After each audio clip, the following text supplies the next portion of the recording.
센터에서 주최하는 안녕하십니까. 주민 참여제도 이대로 좋은가라는 제목의 풀뿌리 민주주의 진단 긴급 좌담회를 시작하겠습니다. 저는 사회를 맡은 충북 참여자치 시민연대 정책연구센터장 김원식입니다. 잘 아시다시피 지방자치제가 도입된 지 30년이 거의 됐습니다. 그동안 단체장 지방의회 선출 면에서는 여러 많은 경험이 있고 어느 정도 정착이 잘 되어 있지만 특히 지방자치제를 구성하는 중요한 또 다른 요소인 직접 민주제도에 해당하는 주민투표, 주민소환, 주민발안, 또 주민참여 예산제 이런 것들은 제도적 여건은 마련되어 있지만 실제적으로 운영하는 데 있어서 많은 현실적 제약이 있고 또 제도 면에서도 여러 가지 미흡한 점이 있습니다. 마침 저희 지역에서는 지난해 8월에 보훈군에서 군수의 어떤 적절치 못한 발언이 전국적으로 방송되면 알려지면서 많은 주민들의 비판과 불만이 있었는데 그것이 주민 소환 운동으로 연결이 되었었습니다. 최근에 주민 소환 서명 정보 공개 문제로 좌절되어 나왔습니다. 군수에 대한 찬반 여부를 떠나서 주민들의 의사가 제대로 표시되고 확인되는 기회가 있었으면 좋았다는 생각이 드는데 개인적으로 아쉽게 생각하고요. 이러한 사태의 진전을 계기로 이번 자담회를 긴급 신청하게 되었습니다. 그리고 아울러 2019년에는 당정청 합의로 지방자치법 전부 개정안 여러 문제점, 제도적 미비점들을 보완할 수 있는 그런 전부 개정안이 20대 국회에 선정되었는데 역시 제대로 통과되지 못하고 또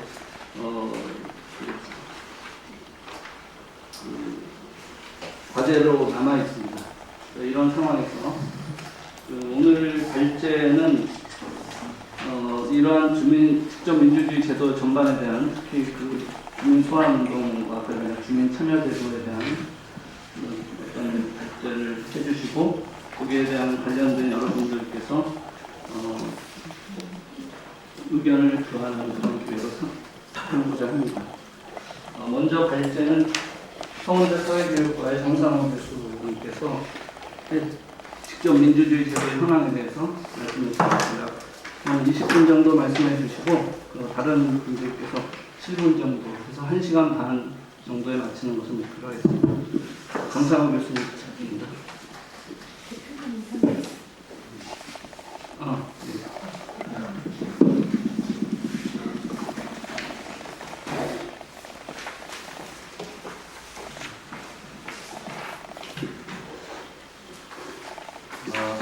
안녕하십니까. 코로나 바이러스 때문에 마음이 무거우실 텐데도 지역의 중요한 현안에 귀 기울이기 위해서 참여해 주신 시민 회원 여러분 존경합니다. 그리고 오늘은 특히 사회적 거리 두기를 우리 나름대로 극복하는 동영상을 통해서 회원 여러분들 같이 하게 돼서 이것 또한 뜻깊다고 생각합니다. 오늘 주제는 우리의 중요한 정치적 과제라고 할 수 있는 직접 민주주의 그리고 지방자치의 토대가 되어야 할 풀뿌리 민주주의가 교차하는 그러한 중차대한 문제를 가지고 우리가 논의하게 되겠습니다. 5.18 40주년 기념회에서 문재인 대통령이 헌법 전문에 광주항쟁을 명시해야 한다는 말씀을 해서 국민적 공감을 불러일으킨 바가 있습니다. 저는 당면한 헌법 개정에 세 가지 핵심이 있다고 생각합니다. 첫째는 바로 대통령이 말씀하신 헌법 전문에 79년 부마 항쟁, 80년 5월 항쟁, 그리고 87년 6월 항쟁을 분명하게 내걸무로 해서 민주주의 파괴에 대한 시민의 저항권을 명백하게 표방하는 것, 이것이 첫째고요. 두 번째는 시민의 기본권 보장에서 국적에 제한된 국민의 범위를 넘어서 보편적 인간의 권리로서 확장하는 것. 그리고 세 번째는 국민 소환, 국민 발언, 국민 투표를 통한 직접 민주주의를 대폭 강화하는 것, 이렇게 생각을 하는데요. 특히 오늘 주제는 세 번째와 관련이 깊다고 생각합니다. 오늘 국민 참여제에 대한 우리의 논의는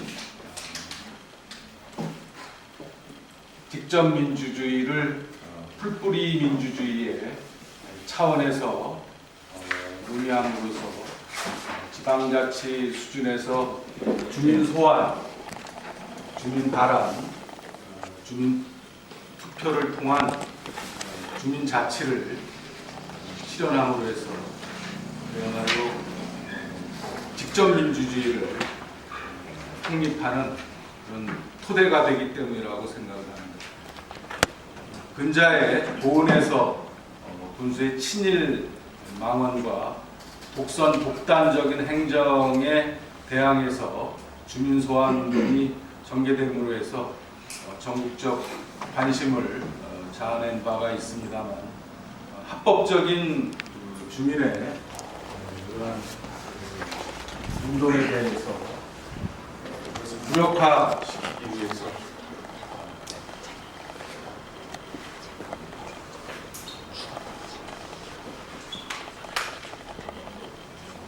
방해행위를 자행한 거에 대해서는 정말 알겠습니다. 너무 개탄스럽게 짝이 없습니다. 더더군다나 주민소환 명부를 공개한 것은 주민소환 제도 자체를 무력화시키는 그런 거라고 생각되기 때문에 시급한 대책 마련이 필요하다고 생각합니다. 아무쪼록 오늘 토론이 직접 민주주의의 토대가 되는 주민 참여제도의 현상을 잘 짚어내고 바람직한 개선 방안을 모색하는 뜻깊은 자리가 되었으면 좋겠습니다. 너무 길게 말씀드려서 죄송합니다. 고맙습니다.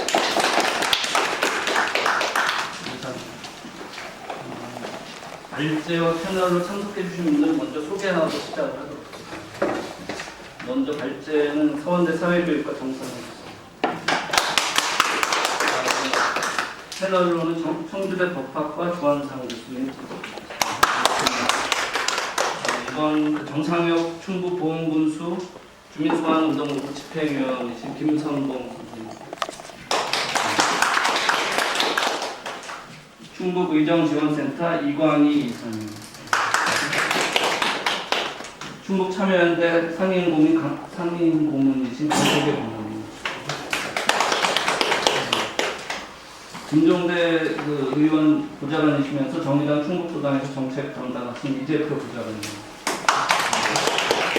그러면 정상호 교수님 뵐게요. 네, 안녕하세요. 소개받은 정상호입니다. 한 15분 안에 마치도록 하도록 하겠습니다.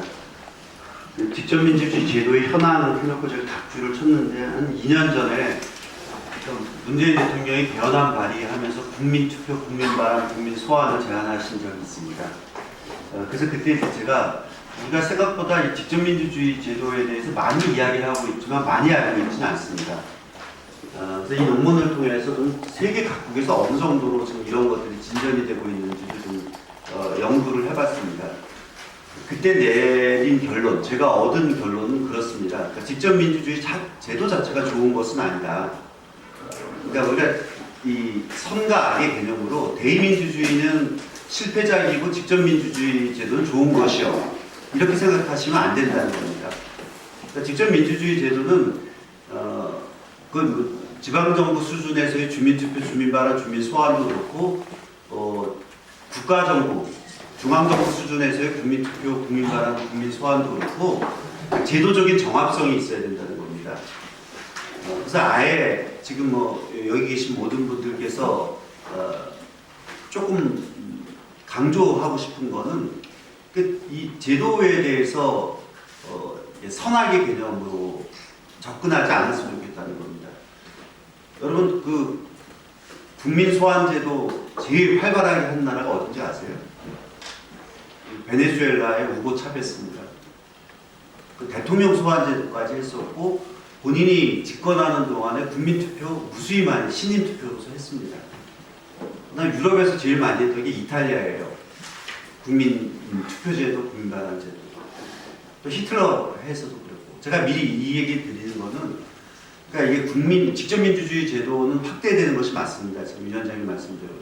근데 그 조건이 있다는 거죠. 첫째는 그 사회에 많은 정착자들이 얘기하는 거지만 대의제도가 어느 정도 정착이 돼 있어야 돼요. 그러니까 주기적이고 공정한 선거, 책임 있는 정당, 그다음에 의회 이 정도가 작동이 될 때 직접민주주의가 들어올 때 잘 맞아 떨어지는 겁니다. 그래서 우리가 이제 스위스 얘기를 하는 게 그런 겁니다. 두 번째는 시민의식이에요. 그 정치문화나 시민의식이 어느 정도 돼 있을 때 이게 들어오면 잘 작동돼요. 그런 점에서 한국은 조건을 갖춘 거죠.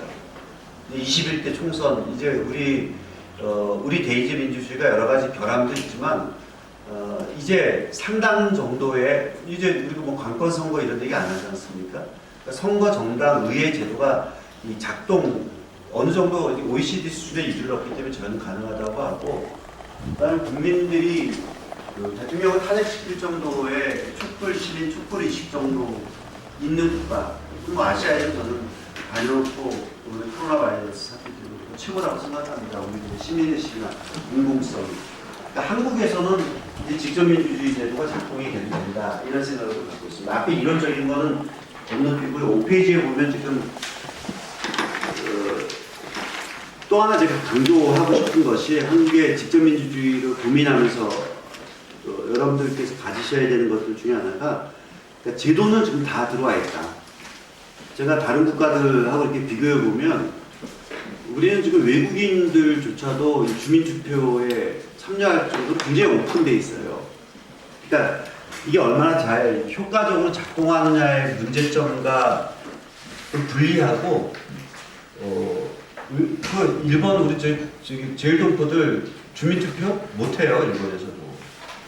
아시아에서 지금 이렇게 완벽하게 이 제도가 도입되어 있는 국가들은 대한민국밖에 없습니다. 그래서 그러니까 제도는 들어와 있는데 우리는 문제점이 뭐냐? 이게 좀 효과적으로 작동하지 않는다는 거에 대해서 우리가 문제점을 갖고 볼 수 있다. 그러니까 지금 오쪽에 있는 거 보면 벌써 들어온 지가 20년이 되는 제도들입니다. 주민감사 청구제도라든지.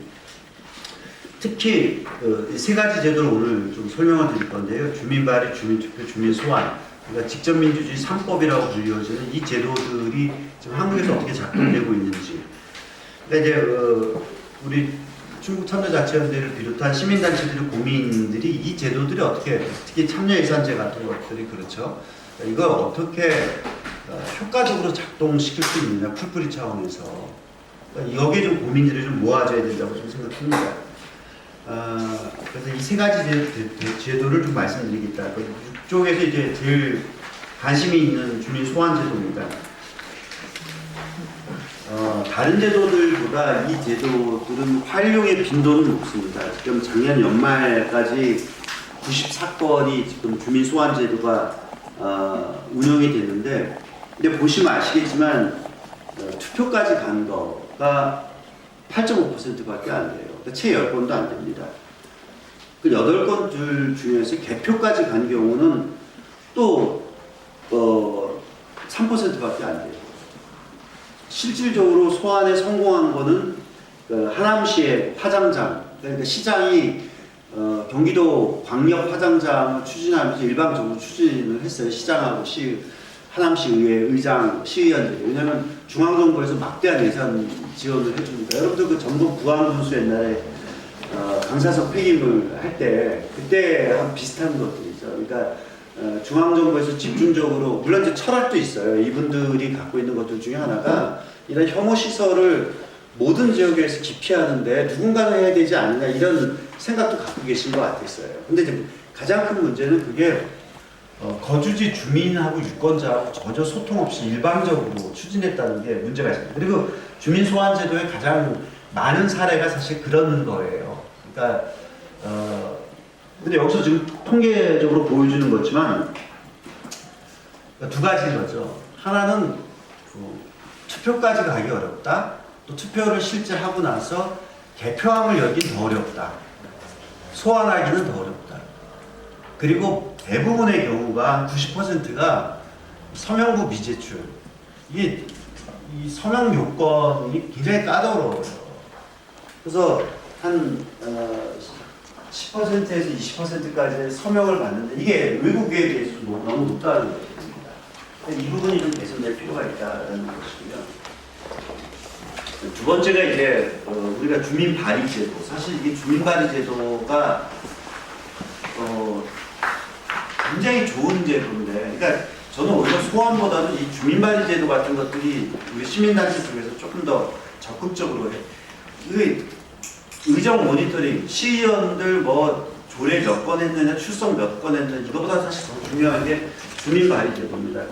그쪽에 보시면 아시겠지만 그 대표 사례 같은 거 보세요. 이게 학교할 때 그 담배 자동 판매 개통증 조례 같은 것들이 시민단체에서 제안해서 지금 학교 인근에 학교 안에 이 담배 자판기 없지 않습니까? 두 번째가 이제 러브호텔 난립 같은 경우에 당시 그 광명시에서는 허가를 내줄 수밖에 없었어요. 학교에 그 거리가 30m밖에 안 됐기 때문에. 지금은 많은 지방자치단체에서 이거를 100m, 300m까지 좀 넓혔어요. 근데 이렇게 조례 만들어서 20m 넓힌 게 무슨 뭐 대단한 거냐라고 이야기할 수 있지만 이게 시민단체하고 지역 주민들이 아이디어를 내서 이런 조례를 발의를 한 거라는 거죠. 그다음에 제일 대표적인 것은 학교급식 지원 조례.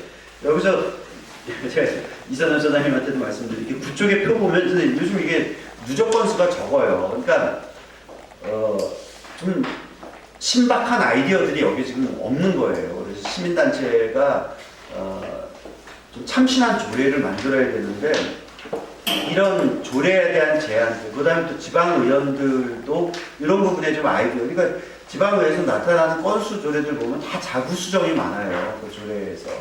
그래서 어떻게 하면 우리가 이게 주민들이 피부로 느낄 수 있는 새로운 조례를 만들 것이냐라는 것이 지금 표 보면 아시겠지만 그쪽에 누적 건수가 거의 정체되어 있지 않습니까?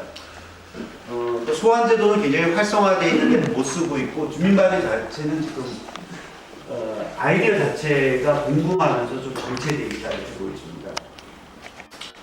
이제 시쪽이 주민투표입니다. 이게 이제 외국하고 가장 차이인데요. 미국이나 스위스, 유럽에서 나타나는 것은 얘네들은 지금 지역에서 굉장히 뜨거운 핫 이슈, 우리 저 오창 흑일이 소각당 문제 이런 거 이거 다 붙여버려요. 이거. 왜 공무원들이 결정해 이거? 주민투표로 물어보죠. 여러분 그 영국에서 브렉시트 같은 거 보세요. 그러니까 지금 이 세 가지 제도 중에서 주민소환제는 가장 큰 논란거리가 있어요. 특히 국민소환제도는 영국에서 2015년 도입했고 베네수엘라에서 도입했고 전 세계적으로 10%도 안 돼요. 그러니까 이거 논쟁 굉장히 정치적 시비거리, 정적 제고, 경쟁자 이런 부분들 때문에 소환제도는 굉장히 조심스럽게 접근해야 됩니다. 근데 주민 발의하고 오히려 주민 투표는 오늘 뭐 이 취지에는 잘 안 맞지만 제가 이런 얘기가 오히려 이쪽이 더 활성화될 필요가 있는 거예요. 그러니까 근데 문제는 지금 주민 투표 같은 경우도 좀 문제가 되고 있는 것들 중에 하나가 표 보시면 아시겠지만 12쪽에 굉장히 요구가 높아요. 주민들 입장에서. 그리고 제일 지금 많이 활용되고 있어요. 이 제도가. 그런데 성공하기에 또 이게 또 어려워요. 주민 투표 제도가. 그러니까 이거는 제가 그 주민투표 대상의 확대 같은 경우에 이제 개선점을 말씀드리면 제주 해군기지 같은 거 여러분 한번 생각해 보세요. 이거 국책 사업이라 갖고 이거 주민투표 못 붙인다고요. 그래서 지금 주민투표 개정안이라든지 지방자치법 개정안에서 일부 뜻 있는 의원들이 요구하는 건 뭐냐면 국책 사업이라고 중앙에서 떠밀어서 가져온 거에 대해서 지방자치단체장도 주민투표에 붙일 수 있게 하자라고 하는 것이 또 그렇게 또 돼야 되는 것이 맞습니다. 물론 결론으로 좀 가면 이제 주민 소환 어떻게 바꿀 것이냐. 일단 주민 소환 제도는 투표율 하한선을 낮추거나 폐지하는 방안. 이게 적어도 뭐 30%가 넘어야지 투표함을 개함한다. 이게 좀 너무 높다는 거예요. 외국의 기준에 대해서도. 그리고 어느 정도 요건을 갖췄으면 그 결과에 대해서는 공개를 해주는 것이 맞다. 저는 이렇게 좀 생각을 좀 하고 있습니다.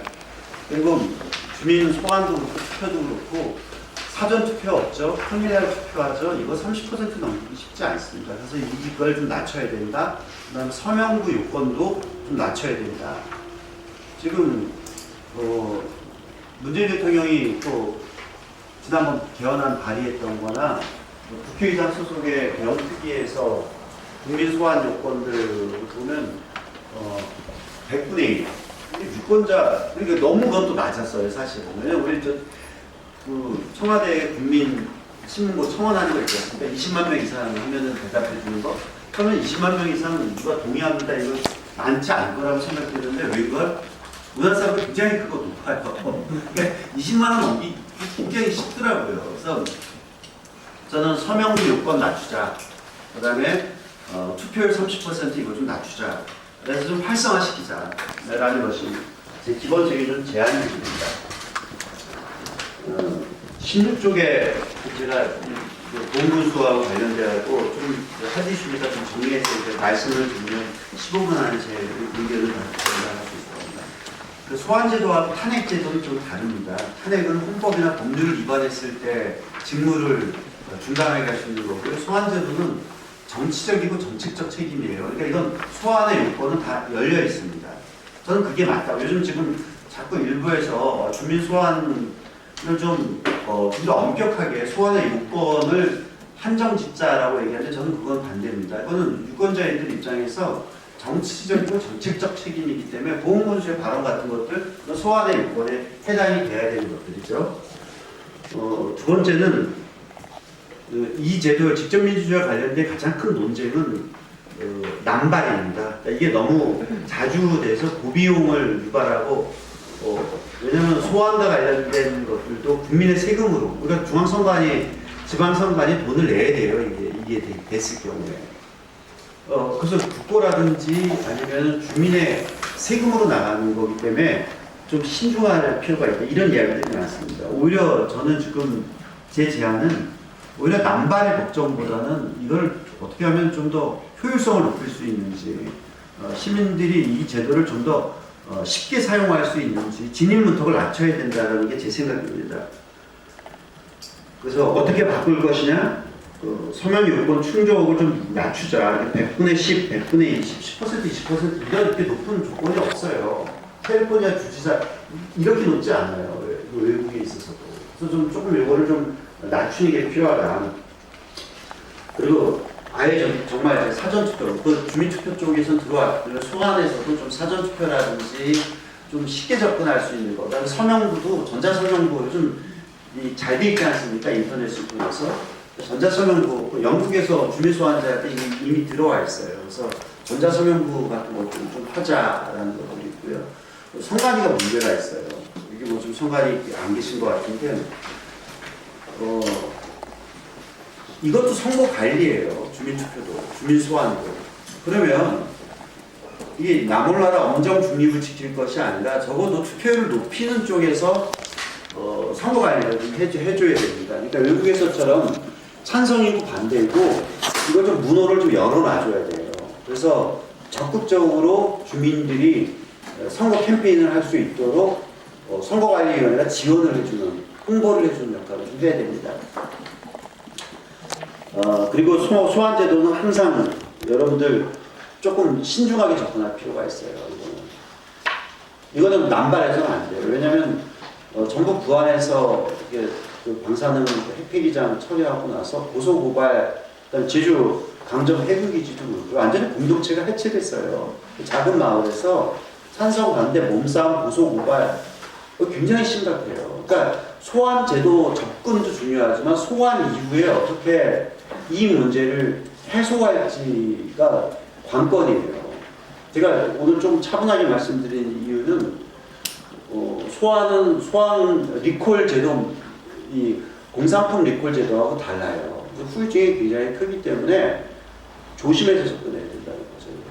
그리고 실질적으로 많은 사례에서 고소고발 건들이 굉장히 난무해요. 그래서 이거는 조금 정말 이거 우리가 끝까지 갈 것이냐, 성공할 수 있을 것이냐, 주민들의 동의를 얻는데 시작 단계에서부터 어떻게 접근할지에 대해서 조금 신중함이 필요하다는 것이고요. 이번 보훈구수 사태를 보면서 제가 느끼는 거는 제일 잘못한 건 난 성관이라고 생각해요. 주민소환제도의 취지가 서명한 사람들의 실명과 정보를 공개한다? 이건 소환제도하고 정면으로 충돌하는 거예요. 그러니까 요즘 지금 보훈구수 사례처럼 일부 자치단체장이 이걸 아주 악용해서 정보 공개를 청구하는 건들이 지금 앞으로도 좀 늘어날 거예요. 이게 굉장히 이 잘못된 악용된 사례의 선례를 남길 수 있다.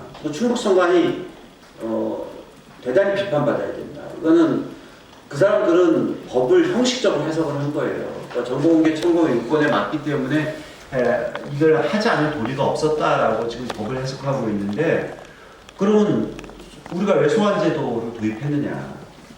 이거는 주권자들이 대리인에 대해서 견제감시 비판하기 위한 굉장히 중요한 제도인데, 오히려 이 정보 공개를 받아들임으로써 앞으로 소환제도가 훨씬 더 접근하기 어려운, 성공하기 어려운 이런 걸로 되기 때문에 충북선관위는 이 소환제도의 취지를 정면으로 침해했다.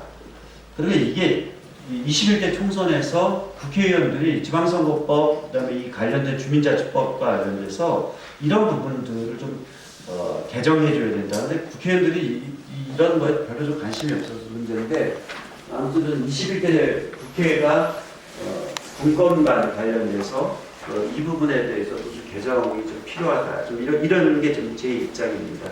네, 감사합니다.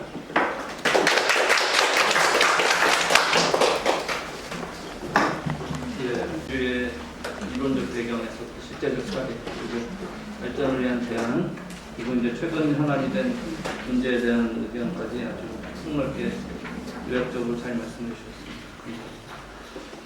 패널 말씀은 이번 좌담의 계기가 된 보훈구수 소환운동에 대한 좀 현황을 파악하는 차원에서, 먼저 파악하는 차원에서 김선봉 집행위원께서 먼저 해주시고 그 다음부터는 그 순서대로 하도록 하겠습니다. 먼저.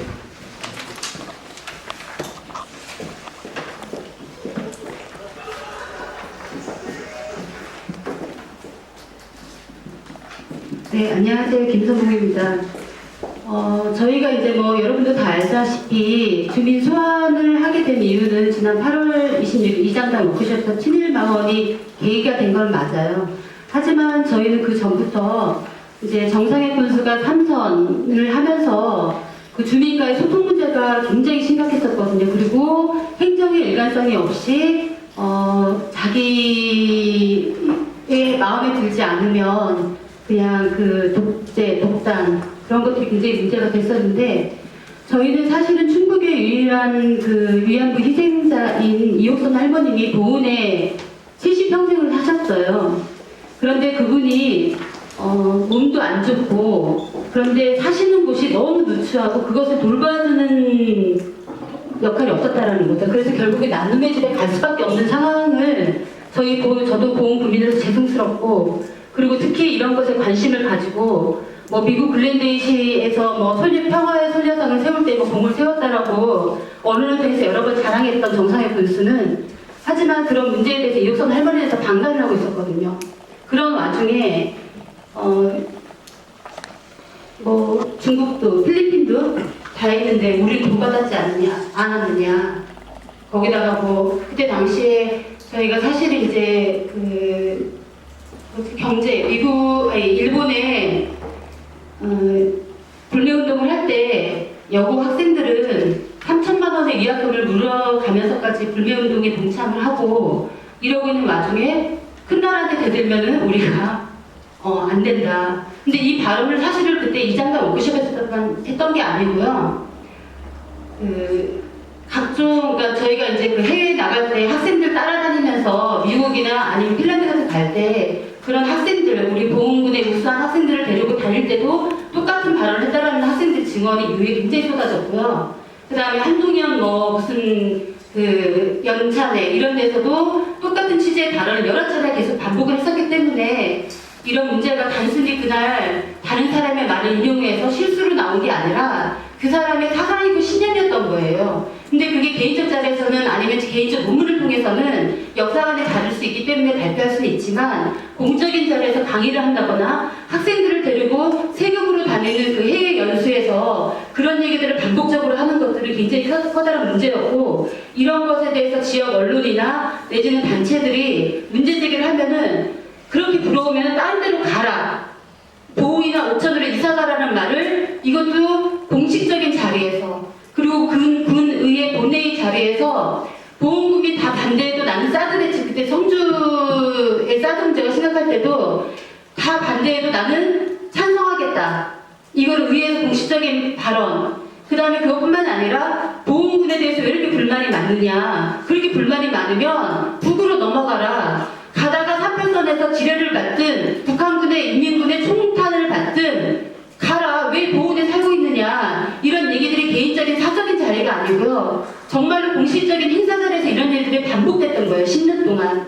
그러니까 아나무인의 독불 행정의 독단 그리고 뭐 스포츠 정책이나 전시 행정에 대해서는 저는 정치적인 거는 의견이 다를 수 있다고 생각을 해요. 근데 대다수 국민들이 그렇게 불만이 그러니까 의견이 많을 때는 공청회라든가 뭐 이런 걸 통해서 의견을 청취하면서 해야 되는데 가장 심각하게 생각했던 거는 스포츠에 대한 예산 그게 사실 수천억 원이거든요. 보훈군의 재정자력도가 전국 최하위로 그렇게 그 외부 의존형의 그러니까 내수가 어느 정도 좀 탄탄히 진행되면서 그 외부 경제 효과라든가 이런 것들이 검증되는 것들을 해야 되는데 그렇지 않았기 때문에 저희가 이제 그런 여러 가지 불만들이 폭발이 되면서 주민 소환을 시작을 했습니다. 주민 소환을 시작을 했는데 한 가지 빼놓은 것도 있네요. 그 비판하는 언론에 대해서는 똑같이 광고비를 집행해야 되는데 그 신문사만 광고비도 매년 지급하던 거를 일방적으로 2019년도부터 일방적으로 끊는 그리고 자기 군정에 대해서 비판하지 않는 언론에 대해서만 평가적으로 지급한 사례도 있습니다. 그때 중국 민원연이 여기에 대해서 성명을 발표하고 난 이후에 결국에는 6개월 만에 다시 그 광고비를 집행할 정도로 그 다른 도시에서는 상상할 수 없는 일들이 사실은 저희 보훈에서 계속 그런 것들이 반복적으로 일어났었고요. 아까 이제 그 정상원 교수님께서 말씀해주신 가장 큰 문제는 저희가 주민 소환을 도입하면서 그 나중에 이제 그 서명부가 열람되는 문제 이게 가장 큰 문제로 저희가 작용이 됐는데요. 정상현 군수에 대해서 이제 군정에 대한 불만이나 내지는 친일 발언에 대해서 불평을 갖고 있는 국민들이 굉장히 많았는데 서명을 할 수가 없는 거예요. 서명부가 열람된다라는 그 7일 동안 공개 열람된다라는 부담감 때문에 나중에 언제라도 정상현 군수한테 이게 들어가게 될 것이지 않느냐. 그래서 저희가 설명을 했죠. 이 서명부가 7일 동안 열람되는 거는 누가 서명을 했는지를 보기 위한 열람이 아니라 서명부 작성이 제대로 됐는지 이의신청 나는 했는데 왜 안 됐느냐 이거의 목적이라고 성관계에서 밝혔다. 그 취지에 맞게끔 모든 사람이 보는 게 아니라 자신이 자기 거를 이의신청하게 해서 보기 때문에 안심하시고 보셔도 된다라고 저희는 그래서 서명을 받게 됐어요. 그럼에도 불구하고 저희가 이번에 4,700명의 서명을 받을 때 40대, 50대 특히 남성들은 서명을 정말 안 해주세요. 원래 해줘야 될 분들이 못 하시는 이유가 뭐냐면은 그분들이 지금 경제활동을 한참 하고 있는 분들이거든요. 사업을 한다든가 한다든가 장사를 한다든가 내지는 그 농업 보조금 중에서도 선도 농업인을 하기 위한 그런 선정 과정에 있어서의 불이익 때문에 정군수에 대해서 군정에 대해서 나는 비판하든 아니면은 찬성을 하든 자신의 정치적 의사를 드러내기가 굉장히 부담스러워서 그분들은 정말 서명받기 굉장히 힘들었고요. 저희 서명해주신 분들이 대부분이 70대 어르신들, 특히 여성분들 아니면 30대 여성분들 이런 분들 같은 경우에 경제적인 직접 당사자가 아니고 경제 활동에서 일정 정도 물러나신 분들은 아유 뭐 내가 이거 들통난다 해도 크게 문제될 거 없어 이런 분들만 자기 정치적 의사를 표현했다라는 것 그거 자체가 이 서명부 열람에 대해서 굉장히 큰 문제점이 드러났고요. 두 번째는 서명을 받는 수입인 요건이 굉장히 까다롭다라는 거. 그러니까 우리나라의 정치적 중립이라는 이유만으로 뭐 공무원은 당연히 못 들어가고 교사들이 못 들어가는데 농협, 그러니까 협동조합의 임원은 못 들어갈 수 있다라는 생각은 들거든요. 근데 직원도 받을 수가 없는 거예요. 그러니까 예를 들면 농협노조라는 그런 조직들도 받을 수가 없는 거고 뭐 새마을, 바르게 살게 이런 사람들도 받을 수가 없게 되기 때문에 이게 수입이 서명을 받을 수 있는 사람이 굉장히 국한되어 있어서 저희가 그 수입인을 모집하는 과정도 되게 힘들었고요. 그러니까 농협 직원이 받을 수 없다는 건 이해가 안 되지 않습니까?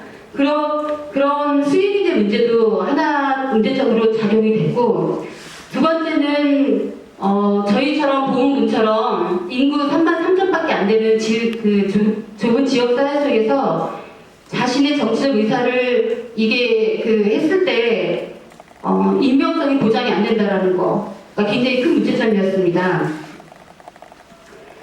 저희가 처음에 수입인을 시작을 할 때 60명으로 출발을 했거든요. 이제 근데 나중에 이 수입이 누가 하는지도 너무나 다 드러나는 거고 이러면서 이제 10명 결국에는 주요 멤버가 10명으로 이제 이 서명을 받을 수밖에 없었는데 그리고 또 하나는 수입인을 받을 수 있는 요건도 그렇지만 서명을 받는 것에 대해서는 굉장히 까다로운 성관위의 법 해석 적용이 있었지만 방해 활동에 대해서는 어떠한 제지도 없었다라는 겁니다.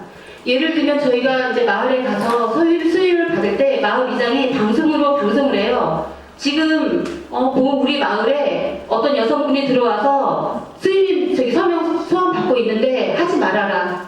마을 방송을 하니까 제가 그 자리에서 부부권을 받고 나오다가 얼른 대문을 뛰쳐나와서 이거 안 된다고 할아버님이 다시 받아가는 거예요. 걱정하지 마시라고 이거 나중에 명부가 공개도 안 되지만 그리고 이거 아무런 해가 안 되니까 그래도 안 된다고 이장님이 저렇게 반대를 하는데 그러면서 그 자리에서 서명부를 다시 낚아채가고 또 차를 타고 그래서 이제 그 동네를 빨리 나와야겠다 하는데 또 차를 막 쫓아와서 어떤 아주머님이 제거 달라고 이렇게 그렇게 그 자신의 정당한 정치적 의사를 표현한 거를 이장이 공공연하게 방해를 하고 저희가 녹취록을 언론에 공개하고 선관위에서 다 들었는데도 불구하고 처벌 규정이 없다라는 거예요. 구체적인 처벌 규정이 없기 때문에 이거는 우리가 신고를 해도 선관위에 문제 제기를 해도 지금 현재 아무런 처벌할 수 없다. 그것뿐만이 아니라 저희 보조금을 받는 관변 단체들 중심, 마을이장, 정직 공무원들, TF팀 구성하고 그 사람들이 저희 주민 소환하는데 반대 집회를 열었어요. 삭발까지 하면서 사실 보훈에 있는 단체들, 그럴싸한 단체장들이 다 나와서 자기네 동네 새마을 지도자가 나와서 자기네 동네 이장이 나와서 방범대 대장이 나와서 여성단체협의회 대장이 나와서 그런 보조금을 받는 관변단체들이 반대 집회를 하는데 분위기 자체가 이거 서명하면 굉장히 그러니까 여론 자체를 왜곡하는 거죠. 분명히 국민들은 정상혁 군수에 대해서 실정에 문제가 있다고 생각을 하는데 그런 단체장들이 나와서 집회를 하고 그리고 그런 단체장들 명의로 정상혁 군수를 소환되면 안 된다. 소환되면 나는 보훈군을 떠나겠다. 이런 현수막에 보훈군을 다 도배를 했어요. 읍면까지도. 그리고 신문 광고에 읍면별로 그런 주민 소환에 반대한다라는 광고가 매주 오늘은 해인면이면 그 다음에 회남면 순차적으로 계속 실려요. 근데 실제로 정상혁 군수를 소환한다면 좋겠다라는 그런 여론이 굉장히 하고 겉으로 보이는 거는 전부 다 정상혁 교수가 잘했기 때문에 소환하면 안 된다라는 분위기. 근데 그것을 선관위는 전혀 막지 않았다라는 거죠. 나중에 이게 주민 소환의 투표가 들어가면 여건이 충족이 되면 찬성하는 측과 반대하는 측이 똑같이 동일하게 15일 동안 선거운동을 할 수가 있어요. 정상현 교수는 보호가 돼야 된다. 아니다. 정상현 교수는 소환해야 된다라는 선거운동을 할 수 있는 기간이 있음에도 불구하고 사전에 주민 소환에 들어가기 전부터 현수막과 광고와 집회와 그리고 실제로 서명을 받는 동안에도 그런 마을 방송과 그런 것에 대해서 어떤 것도 제지를 하지 않았고 또 이런 그 공무원들이 서명 들어가기도 전에 어떤 얘기가 있었냐면 이거 서명부 들어가면 나중에 니네 명부 다 나오게 되는데 보조금 같은 거 어떻게 받을래? 이런 제보들을 저희한테 굉장히 많이 들어왔고 현직 면장이 수임비를 받는 수임인한테 너 보훈해서 앞으로 어떻게 살 거니? 너 이거 한가롭게 계속 할 수 있겠니? 부터 시작해서 그래서 그 수임인이 받았던 30명 수임인이 처음에 초기에 30명 서명 받았던 것도 전부 다 걷어가고 수임인도 사퇴하고 이런 과정도 비일비재했다는 겁니다. 그리고 가장 이제 그 마지막에 저희가 정말 좌절할 수밖에 없었던 거는 그런 와중에도 저희가 4,700명이면 어마어마한 숫자거든요. 실제로 정상혁 교수가 고향인 회인면만 빼고는 나머지 건을 다 충족시켰어요. 회인면은 주민들이 정말로 이걸 서명을 안 해주셨고 나머지 건은 다 충족을 했는데도 불구하고 그 좌절될 수밖에 없었던 게 뭐냐면은 저희가 5월 15일 날 일주일이 아직 안 됐죠. 그날 첫날 이게 열람하는 날이었거든요.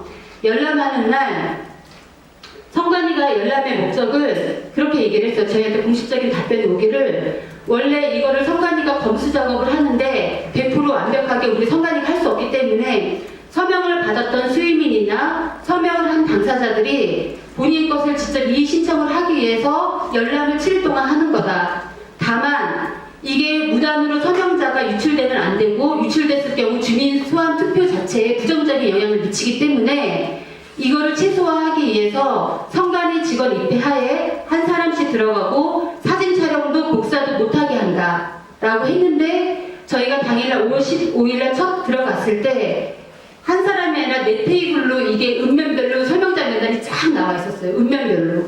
그러니까 우리 동네에 누가 서명했는지 찾기가 너무 쉽게 되어 있었고요. 한 사람당 30분을 열람하도록 하게 결정을 한 거예요. 30분이라는 거는 내가 우리 동네에 100여 명의 주민이 사는데 우리 동네 거만 이게 읍면별로 다 나와 있기 때문에 쭉 누구 다 적을 수 있고 다 기억할 수 있는 시간이에요. 메모하지 않아도.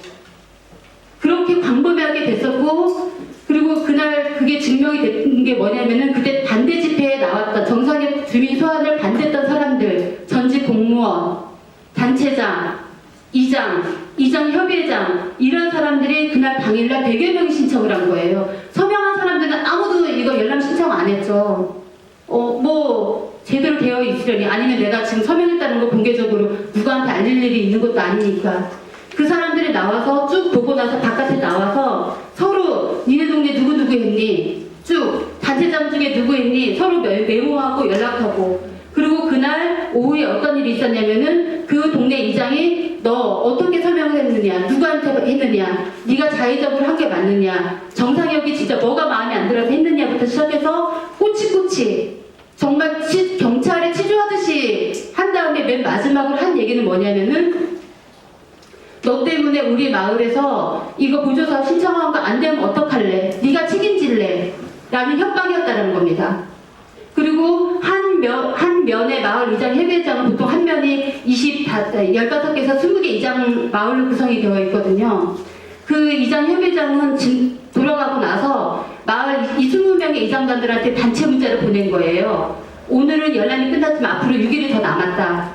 지금부터 열람 신청한 사람 나한테 연락을 하고 방법을 내가 가르쳐주겠다. 그러니까 마을 이장들이 그걸 보고서 자기네 마을 다 파악하라는 거죠. 이게 그 5월 10일 시간도 좀 제대로 해서 일단 그거에 참 신경 걱정도 많이 있었을 텐데 일단 다른 분들 패널 말씀을 좀 듣고 또 다시 말씀을 드리겠습니다. 혹시 그 짧게 그 정리해서 말씀하실 사항이 있으면 꼭 하실 네. 말씀 있으면 좀 짧게 말씀해 주세요. 저희가 비록 이제 뭐 나중에 정리의 말인데요. 실패하긴 했어요. 주민 소환을 이제 그 온갖 저희는 정말 그 이 삼성분수 그리고 시골에서의 군정 그다음에 뭐 성관이 경찰서까지도 마찬가지였고요. 그다음에 군 그리고 단체 관변 단체들도 마찬가지였고 온갖 정말 상상을 초월하는 탄압이란 탄압 다 받았던 것 같아요. 서명받으라는 뒤에 쫓아오면서 욕하면서까지 그렇게 했기 때문에 저희가 할 수 있는 방법은 정말 온갖 거를 다 동원해서 저희를 막았기 때문에 정말로 그 10명의 수의민이 그 화상을 입었거든요. 뜨거운 차 추운 날 이제 그 화상을 입었는데 쉬지를 못했어요. 그분이 쉬지를 못하고 마을 집을 한 가정도 그러니까 그 250개 마을을 빠지지 않고 다 다녔어요. 어르신들, 가게들 그렇게 정말 수만 걸음을 해서 겨우 받은 4,700명의 그것도 굉장한 용기를 통해서 받은 거거든요. 근데 이제 결론은 여러 가지 것들이 좀 많이 도와주지 않아서 좌절됐지만 그분들이 보낸 성원은 잊지 않고 이것이 풀뿌리 민주주의가 실현될 수 있도록 다양한 시민운동 형태로 이후에도 계속적으로 나가겠다라는 그런 거를 다짐하는 계기였던 것 같습니다. 네. 어려움이 앞장서시느라고 고생 많으셨고 그 생생한 체험담을 들을 수 있어서 저희도 많은 것을 느끼게 되었습니다. 그 다음으로는 청주대 법학과 조한상 교수님께서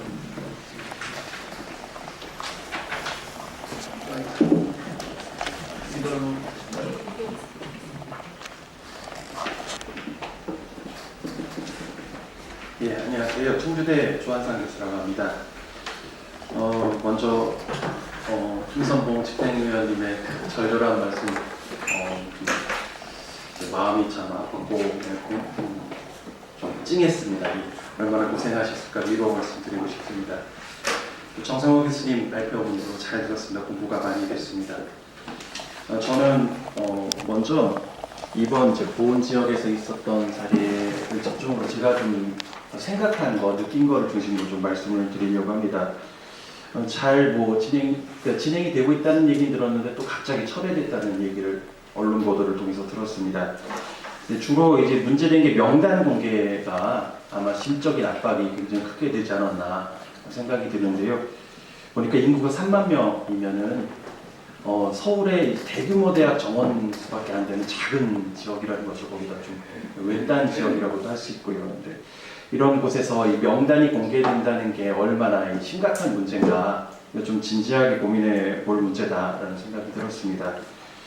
근데 이제 언론을 통해 보니까 두 개가 있더라고요. 문제가요. 하나는 군수 쪽에서 이 정보 공개 청구를 사분 청구를 했더라고요. 근데 이거는 소송을 걸어서 일단 막아놓으신 걸로 알고 있고, 또 하나가 뭐가 있냐면은 주민소환법에 일주일 동안 이 서명부의 진정성을 확인하기 위해서 열람 공개를 하는 그 절차가 있는데요.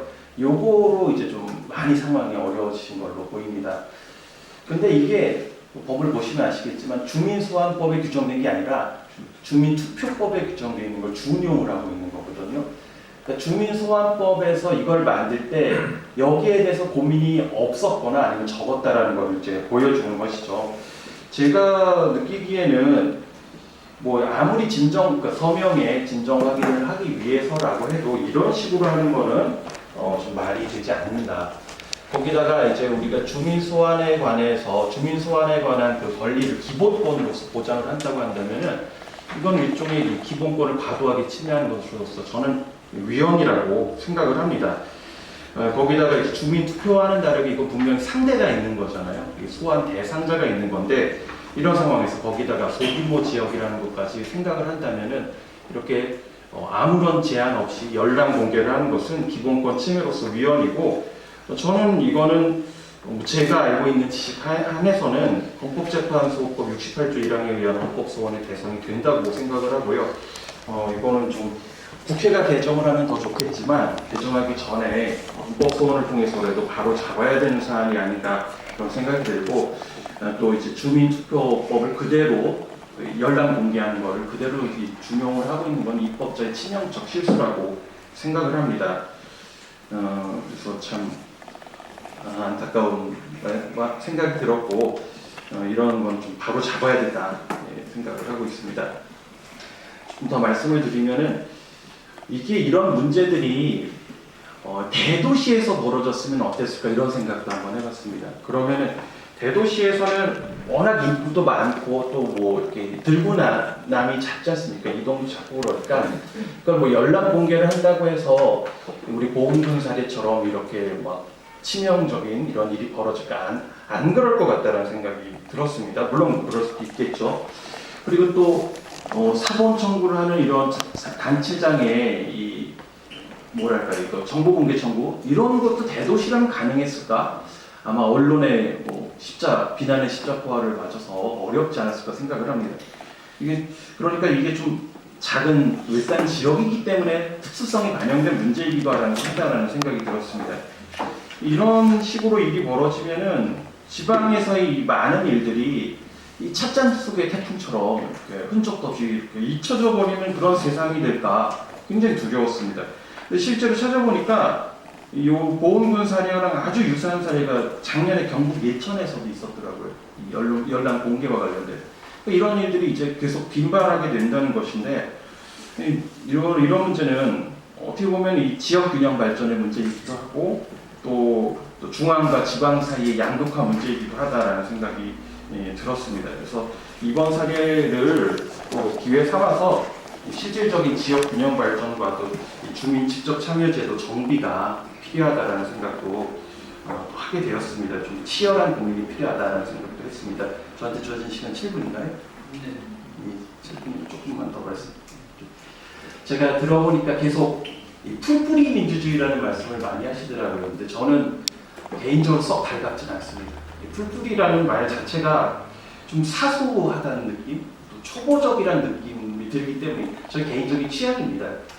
또 어떤 말인지는 알지만 그래도 좀 썩 이 느낌이 저는 마음에 좀 와닿지는 않는데요.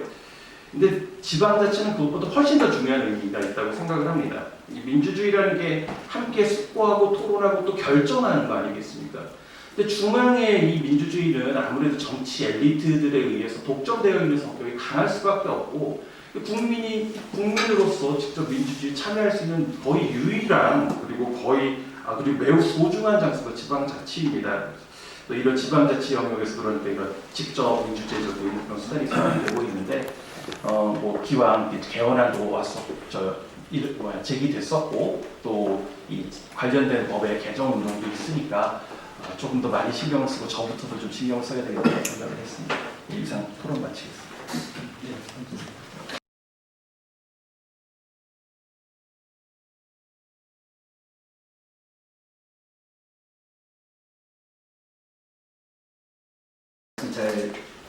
분들 말씀 잘 들었습니다. 저는 이제 소환제 문제는 대단히 중요하다. 그런데 이 청구 요건의 문제나 이런 게 좀 너무 높은 거 아닌가의 정의를 그렇게 말씀하셨다는 분들에 동의를 하고요. 중요한 것은 우리 사회가 가지고 있는 민주주의의 전환 과정에서 이게 민주주의적 정당성이나 어떤 정의로움을 가지고 있는가의 관점에서 좀 봤으면 좋겠다고 생각을 했는데요.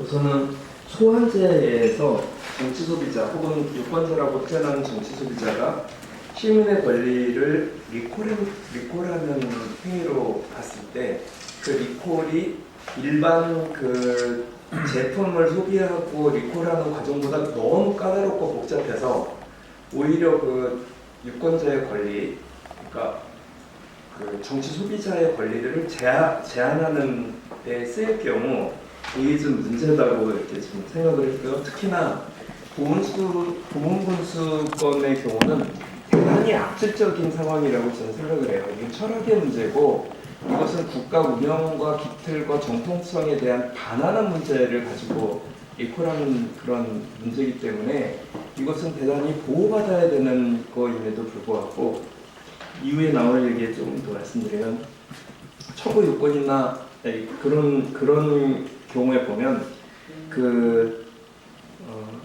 주민소환 청구인의 공개 행사에 대해서 정치 보복으로 활용되도록 선관위가 이끌어간 이런 측면들에 대해서는 분명하게 문제 제기를 해야 된다. 이것은 선관위가 그러니까 주민 소환이라는 법적 요건들, 대한민국 헌법이 보장하는 법적 요건들을 유권자가 실행을 하는 관계에 있어서 도와주지는 못할망정 오히려 이 소환 제도를 반대하는 그 권력자의 편에 서서 그런 공격하는 것으로, 그리고 그거를 방임하고 방조하고 오히려 어렵게 만드는 이런 것으로 된 것은 지금 앞서 말씀하신 여러 익명성의 부분 문제나 여러 가지와 함께 이것은 민주주의의 정의라는 관점에서 대단히 잘못된 것이다. 이것은 선관위가 보호해야 될 가치가 역선택을 당한 문제라고 저는 생각을 좀 하고요. 그리고 세 번째는 이게 주민소 청구권 요건이나 대표 요건 완화에 대한 문제인데, 현재 청구 요건의 10%에서 20%까지 되어 있는데요. 전체 유권자의 10에서 20%거든요.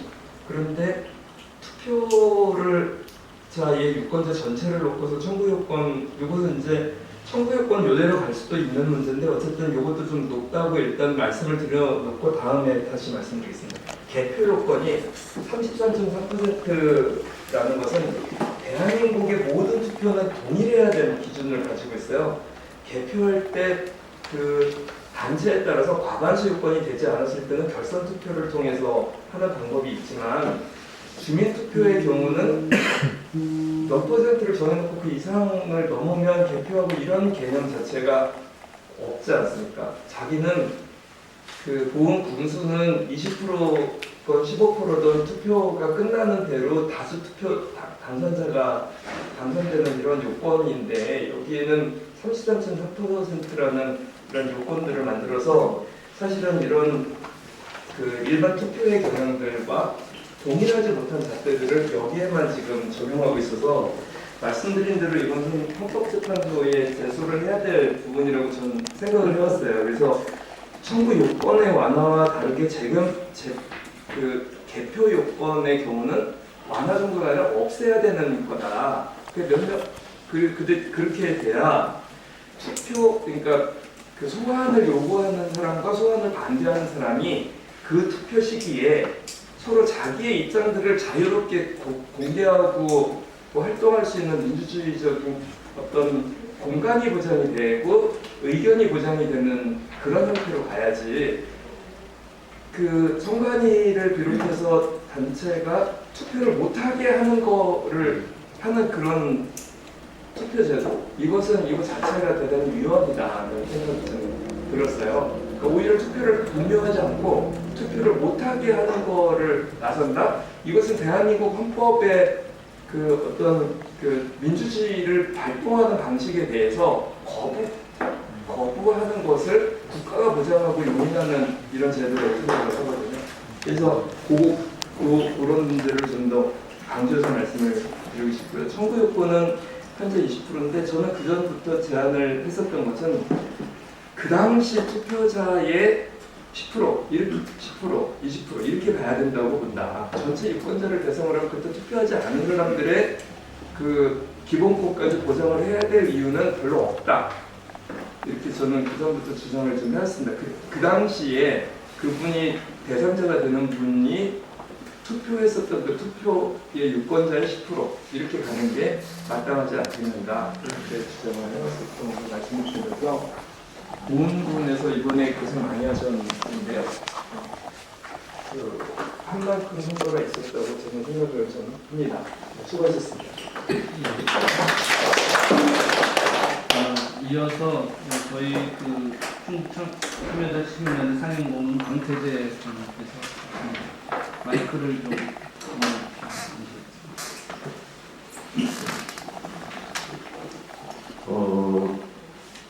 오늘 토론 얘기를 이렇게 하다 보니까 저는 그 청주성원 그 통합 운동을 했던 기억이 바로 떠오릅니다. 세 번에 걸쳐서 실패를 하고 네 번째 성공한 경우인데, 이건 소원도 아니고 주민투표제로 그렇게 어려웠어요. 근데 이것이 얼마나 어려운가 하면 주민의 의사보다도 단체장의 의사가 절대적이에요. 단체장이 어느 한 일방의 단체장이 반대할 경우에 다 실패했어요. 그 쌍방 단체장과 상위 단체장까지 다 찬성했을 때 비로소 성공을 했단 말이죠. 그래서 발제에서도 이미 말씀하신 것처럼 모든 그 직접민주 제도 여건이 너무 까다롭고 너무 어려워요. 그래서 그런 문제가 많다는데 다 저도 공감을 하고요. 두 번째는 이번 20대 국회가 이제 다 끝난 건데, 실질적으로 끝난 건데, 뭐 민생 관련 법안 해가지고 뭐 이제 무더기로 나중에 했다고 해도 최악의 실적을 기록한 20대 국회인데, 지방자치법 전부 개정안을 비롯한 4개 법안을 어떻게든 관철시켜 보려고 노력들을 많이 했어요. 저는 제가 지금 전국 지방분권 협의회 공동의장으로 이제 있기 때문에, 그래서 긴급히 그 서울에서 대통령 소속 지방분권위원회 김순 위원장하고 그쪽 사람들 같이 이제 회의도 하고 국회 로비도 하고 이렇게 했는데, 뭐 말로는 알았습니다 하고 이렇게 하는 거 결국은 지나고 보니까 그 회관위에 올라가지도 못했어요. 근데 그런 과정에서 이제 알게 된 것은 뭐냐면, 정당마다 이해하기가 달라요. 또 단체장끼리도 달라요. 광역단체장의 이해와 기초단체장 이해가 달라요. 또 분권운동을, 지방자치운동을 하는 학계나 시민사회에서도 또 의견이 엇갈리거든요. 그래서 뭐 모든 사람을 다 충족시킬 수는 없지만 그래도 최소한의 기본적이고 공통적인 건 해야 되는데, 그런 합의조차도 잘 이루어지지 않는다는 문제가 있습니다. 뭐 여기서는 그걸 자세하게 논의할 사항은 아니지만, 그래서 매우 어렵고 21대 국회에 가서는 이제 처음부터 다시 또 안을 마련해야 되거든요. 그래서 이게 결코 쉽지 않고 결국은 국회의 손에 달렸는데 이게 매우 어렵다는 말씀을 드립니다. 마지막으로 이제 보훈 사례에서 이제 볼 것은 앞에서 여러분들이 다 말씀하신 것처럼 우리가 이게 서로 끝났다 하더라도 그냥 넘어가면 안 될 일이 몇 가지가 있는 것이, 앞에서 말씀하신 것처럼 충북 선관위가 그렇게 이제 공개를 해서 무슨 뭐 법적 다툼이 있다는 말씀을 이제 다 하셨는데, 저도 같은 생각이죠. 그래서 이건 선량한 그 확인, 서명자의 선량한 확인 수준에서 그쳐야지, 이것이 협박수단이 되고 하는 그런 것은 이건 안 되고, 어떨 때는 그런 것을 제어할 수 있는 장치가 필요할 것 같고, 또 우리 김선방 그 발표자가 말씀하신 것처럼 이 과정에서 보훈군이 여러 그 세력을 동원해서 그렇게 이제 방해를 하고 반대하는 그런 일을 벌인 것에 대해서 선관위는 법적으로 제재할 방법이 없다고 했는데, 과연 그런 것이 이거 좀 다투어야 될 상황이고, 법적 근거가 없다면 법적 근거를 마련해야 되지 않겠는가. 이거는 말이 안 되는 거 아닙니까? 그 과정을 저도 좀 알아요. 그 보도나 이런 걸 통해서 아는데, 정말 보훈군이 한 그 행위는 있을 수 없는 거지. 민주사회에서 어떻게 이렇게 이런 식으로 할 수가 있는가요?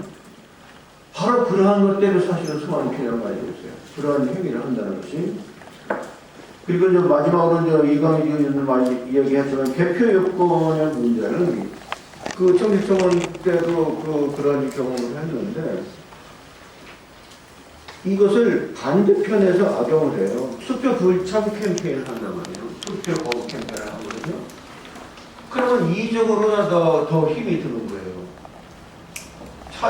왜냐면 반대하는 사람들 투표장에 못 나가게 막기만 하면 돼요. 똑같아요. 부분별이 상관 이장들 보내서 동네 입구에서 막아요. 투표 못하게 막는 거예요. 못 가게, 투표장에 못 가게. 찬성이든 반대든 투표를 해도 투표 요건 상관없이 개표를 해도 찬성이 많으면 통과가 해야 되는 거 아니에요. 그래서 이것은 최소한의 어떤 기준을 논의할 수는 있겠지만 투표함을 열지 못하게 이렇게 원점적으로 권장함으로써 투표 불참 캠페인이라고 하는 이종의 이런 페널티를 주는 것은 이거는 법적으로 문제가 있다 이런 생각을 해서 앞으로 이러한 문제는 이런 사례를 통해서 또 그동안에 우리가 이렇게 겪어온 그런 사례를 통해서 이참에 이번 기회에 이것을 좀 시민사회에 대해서 문제 제기를 하고 필요하면 법적 이런 문제 해소가 필요하다 이런 생각을 하면서 우리가 시작하기 전에 잠깐 이야기를 나눴습니다만은 고운이라든지 이 농촌 지역은 시민사회가 매우 척박합니다.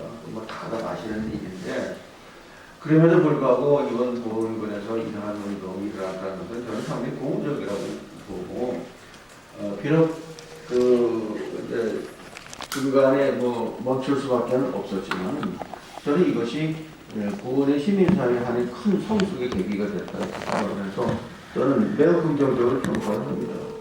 그래서 이제는 끝난 게 아니고 이제부터 시작이다. 그래서 시민운동을 이제 본격적으로 해야 될 그런 동력을 얻었다. 저는 그렇게 판단합니다. 매우 긍정적으로 보고 그래서 시민단체를 조직하고 그래서 상시적으로 권력을 견제하고 감시하는 그러한 계기로 거듭난다면 매우 성공적이고 좋은 결과를 가져올 수 있다. 이렇게 생각합니다. 그러면 마지막으로 발제자께서 혹시라도 제가 먼저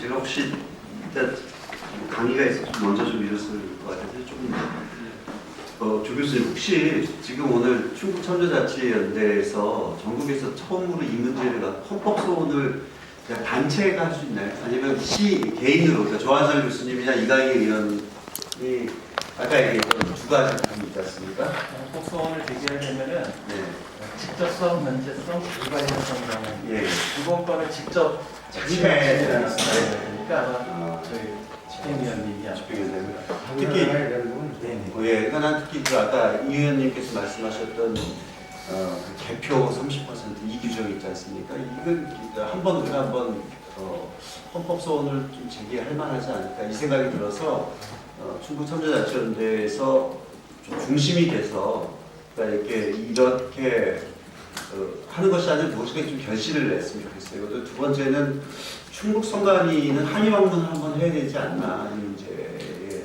둘러싼 또는 충북 천주자치연대 중심이 돼서 그래서 그 두 가지를 조금 우리가 행동으로 하는 것이 이번 사건들이 좀 결실을 맺게 되는. 그다음에 위원장님 진짜 생생한 얘기 듣고서 그 생각이 들었어요. 만약에 연구로 하는 것이 아니라 현장에 가서 그때 좀 봤으면 좋겠다. 그래서 나중에라도 백서나 일지 형태로 기록을 좀 해주셨으면 좋겠다 이 생각이 들었습니다.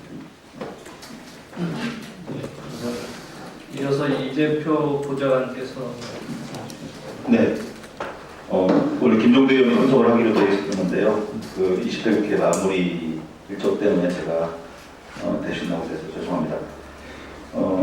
앞에서 발제 및 토론을 너무 잘 들었고, 특히 옆에 계신 우리 임선봉 집행위원님 말씀을 듣고는 좀 많이 감정이 좀 자제가 안 됐던 그런 좀 얘기들이었습니다. 앞에서 나온 얘기들, 중복된 얘기를 좀 빼고 말씀드리겠습니다. 일단 제가 볼 때 보훈군 거를 보고 느낀 건 뭐냐면, 열람을 하는데 요즘 시대에 본인 거만 열람하면 되지 왜 다른 사람 거를 보여주는지가 일단 저는 이해가 안 됐고요. 지금 어디를 가도 이거 아닌 행정적인 거 아닌 것이도 자기 열람하는 일이 굉장히 많이 있는데 전화라는 것도 다 본인 확인하면서 할 수 있고 여러 가지 방법들이 있다고 생각했는데 그걸 갖다가 30분씩이나 시간을 주고 열람한다는 건 제가 볼 때는 미친 짓이라는 생각이 들었습니다. 네, 말이 안 되는 일이고요. 저희가 직접민주주의 아까 우리 정상화 교수님이 말씀하셨지만은 선거학의 차원은 아니다라고 하지만은 사실은 이제 간접민주주의를 택하게 된 것이 신속성이라든지 또 비용의 문제 이런 것들이었다고 생각하는데 지금 상당 부분 이런 것들이 보완할 수 있는 것들이 많이 기술적으로 지금 되어 있지 않습니까? 그렇기 때문에 저는 전반적으로 투표 자체가 소위 말하는 과학기술의 진보에 따라서 전자투표나 이런 것들을 최대한 도입해야 되고 특히나 저희 사전투표를 하지만은 사전투표를 해보니까 훨씬 편리하거든요. 예. 아무 문제가 없어요. 그렇다고 한다면은 모든 투표를 사전투표 형태로 해서 2, 3일 동안 어디 가서든지 본인 확인만 되면은 하는 방식으로 전환하고 전자투표를 도입한다라고 한다면 제가 볼 때 신속성과 비용의 문제 상당 부분 해결될 것이다라고 생각하기 때문에 직접 민주주의를 도입할 수 있는 부분은 더 많이 도입해야 된다고 생각을 일단 합니다. 그리고 주민 소환에 있어서 개표 문제에 대해서는 개표를 일단은 30% 이상 대기 개표한다는 거는 이건 민의를 100% 왜곡시킬 수밖에 없어요. 왜냐면은 반대하는 측에서 그러니까 소환을 반대하는 측에서는 무조건 투표를 안 가게 만드는 전술을 해야지 가서 반대표 찍을 이유가 전혀 없거든요. 그러니까 그걸 설사 투표함을 깐다고 하더라도 그 결과 자체가 정확한 민의를 대변할 수 있는 가능성은 저는 없다고 봅니다. 전혀 없기 때문에 저는 무조건 투표함은 개항을 해야 된다. 다만 근데 투표율이 10% 미만인데 개항을 한다? 라고 했을 때 그걸로 소환을 시킨다라고 했을 때는 좀 여러 가지 반론이 있을 수 있거든요. 그래서 소환의 기준은 정해야 될 것 같아요. 예. 전체 유권자의 몇 % 이상이라든지 아니면 아까 이강희 의사님이 얘기했던 전 투표수의 얼마든지 간에 그런 기준 정하되 일단 무조건 개항을 해야 된다고 생각하고요. 예를 들어서 주민 소환의 기준을 갖다가 정할 때 지금은 30% 이상 투표하고 50% 찬성을 해야 되는 건데 만약에 이거 갖다 20% 낮춘다고 한다면은 찬성 비율을 좀 높일 수 있다고 생각을 해요.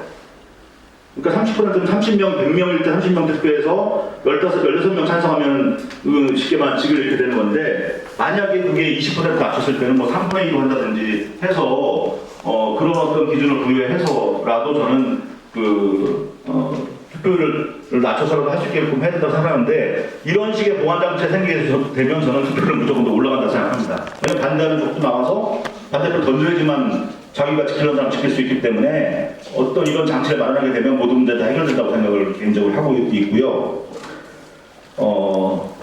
국회에서 이제 마지막 민의 숙제를 해서 130여 개 법률을 처리했는데 사실 이번에 지방자치법 전부 개정안도 대통령 꼭 좀 통과시켰으면 좋겠다고 했음에도 불구하고 법안 소위에도 논의가 안 되고 그냥 폐기가 됐는데 폐기가 왜 됐을까 생각해 보면은 일단은 국회의원들이 이 문제에 관심이 없기 때문일 수도 있지만은 저는 관심이 없기 때문이기보다는 잘 모르거나 아니면 바라지 않고 있다라는 생각들을 더 많이 합니다. 그래서 사실은 국회의원을 잘못 뽑은 것부터가 사실 시작되는 문제라고 생각을 하고요. 저는 지방자치부터 계단을 밟아 올라간 사람들이 국회에 더 많이 진출할 수 있었으면 좋겠다. 여기 지금 경선에서 탈락한 이광희 이사도 계시지만은 이번에 충북에서 지방의원 출신들이 국회에 도전한 사람들이 전부 다 아예 경선에도 못 가거나 뭐 여러 가지 그 낙하산에 의해서 제거가 되고 하면서 솔직히 말하면 공정한 경쟁조차도 하지 못하는 그런 상황이 됐다고 생각하고요. 이런 것들은 정말 저희가 안고 있는 문제가 아니겠는가 생각들을 합니다. 끝으로 한 말씀 더 드리면은 이번 20대 국회 통과가 안 됐지만은 사실 안 된 게 다행일 수도 있겠다는 생각해요. 만약에 이게 막판에 그냥 하루 검토하고 했다고 한다면은 아마 부결됐을 확률이 더 높고 됐다고 하더라도 사실은 좀 보완할 부분은 분명히 있다고 생각하는데 저는 개인적으로 어쨌든 이번 21대 출범하는 21대 국회가 민주당 180에 가까운 의석을 가지고 있고 조금만 더 힘을 모으면은 개헌을 할 수 있는 국회거든요. 그러니까 개헌 빼고는 다 할 수 있다고 하는데 저는 중요한 국가 중대사에 대해서 쉽게 말하면 통과시킬 수 있는 어찌 보면은 절호의 기회가 저는 21대 국회라고 생각합니다. 그래서 지방자치법 개정안을 더 보완해서 대통령 중임제, 그다음에 지방분권 개혁과 같이 갔으면 좋겠다는 생각을 하거든요. 대통령 중임제를 하게 되면 선거 임기가 4년이 되기 때문에 다른 선거와 같이 치를 수도 있고 여러 가지 선거 비용을 또 줄일 수 있는 그런 장점이 있다고 생각합니다. 그래서 그런 것들도 같이 논의가 돼야 될 것 같고요. 이번에 지방자치법 개정안에서 중요했던 부분이 또 특례시거든요. 이 특례시 같은 경우도 사실은 시간 때문에 제가 말씀 못 드리지만 관심이 굉장히 많은 부분인데 저는 특례시보다는 향후 과제라고 본다면 노무현 정부 때 고민했던 행정구역 개편이라는 문제가 필요하다. 과연 인구 3만을 중에서 제왕처럼 군림하는 아까 말씀드리면서 더 이상 정상의 고수가 나올 수 없다라는 거 삼선 제한을 걸렸다는 게 참 다행이라는 생각을 하면서도 그런데 지금까지 12년을 해먹었구나라는 것 때문에 제가 또 암담한 마음이 같이 들었거든요. 이런 것도 생각할 때 어떤 규모의 행정이라든지 옥상옥을 폐지하고 정말 풀뿌리 민주주의 아까 좀 그렇다고 하셨는데 정말 풀뿌리 민주주의를 실현할 수 있는 방법은 제가 볼 때는 행정구역 개편을 통해서 더 작은 당에서 그러니까 과거에 지방선거가 90년 부활했는데 91년 부활했는데 그 전에 5.16 쿠데타 전에 지방선거에서는 이장, 면장 다 뽑았었거든요. 투표를 직접 뽑았거든요. 제가 볼 때는 그런 식의 어떤 민주주의를 회복하는 것이 좋겠다. 그리고 바꾸는 거는 위에서부터 바꾸는 것보다 밑에서부터 바꾸는 게 맞다는 생각이 들기 때문에 저는 21대 국회가 대통령 제도와 지방분권 개혁을 같이 해가는 속에서 이 문제를 봤으면 좋겠고 그 안에서 여러 가지 통일시대 준비국가 개헌이라든지 이런 부분들을 다 21대 국회가 했으면 좋겠는데 할 수 있을지는 잘 모르겠습니다. 네, 이상입니다. 오랜 시간 경청해 주시고 계신 일반 참석자분들께 질문과 의견 개진의 시간을 드리려고 하는데요. 지금 이제 정상호 교수님께서 11시 반에 학교 강의 때문에 일어나셔야 한다고 하니까 혹시 정상호 교수님께 질문이 있으면 그런 질문 우선적으로 하시면 좋을 것 같습니다. 말씀.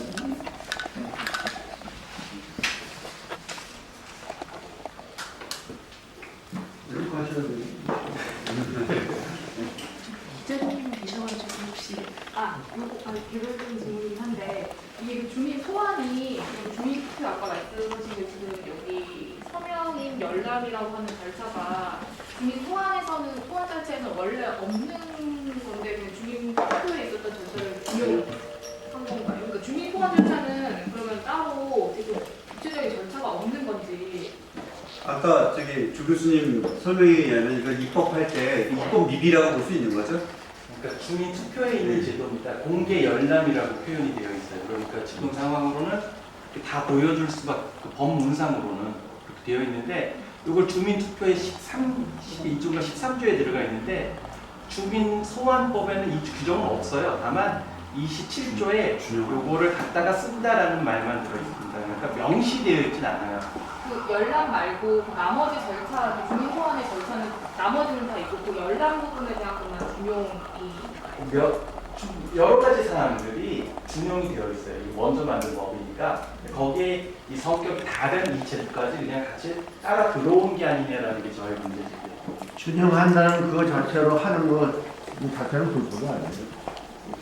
다만 이제 그런데 저는 그거에 대해서 좀 질문하고 싶은 것은 그 서명부를 열람할 수 있게 하는 것은 당사자가 자기 것만 확인하는 거 외에 다른 사람이 열람할 수 있는 것은 비밀 투표의 원칙에 위배되는 거 아닌가? 저는 그걸 원형해야 된다고 생각합니다.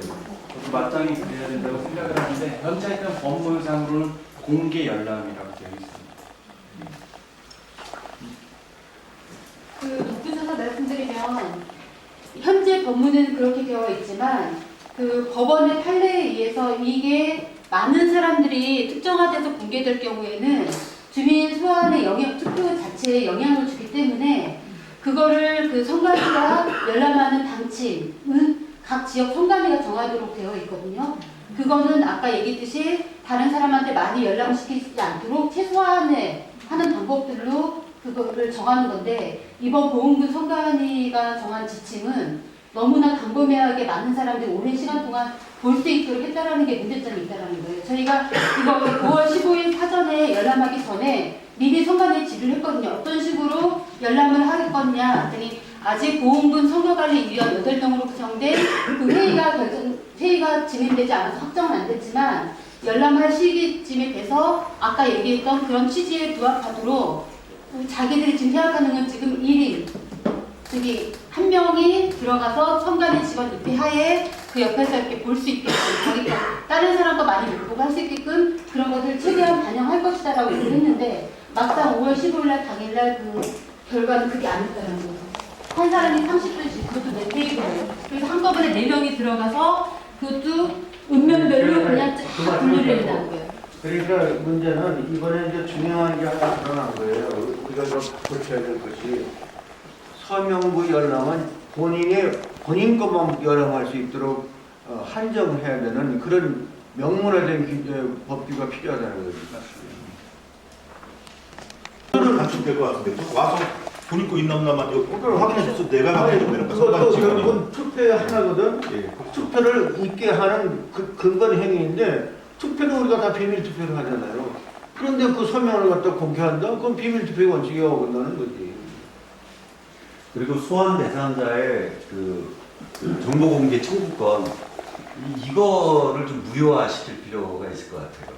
이게 소환 대상자가 나를 대상으로 서명한 사람들의 명부를 공개해달라. 이거는 굉장히 취지에도 안 맞고 굉장히 위압적인 것을 받아들여지기 때문에 요것도 좀 문제를 짚을 필요가 있을 것 같아요. 그래서 이번 참에 이번에 드러났던 이런 문제들을 좀 정리를 해서 충북선거자치위원회에서 뭐 헌법 소원을 하든 좀 이렇게 좀 제도 개선으로 입법 성명서를 내든 좀 그렇게 할 필요가 좀 있는 것 같습니다.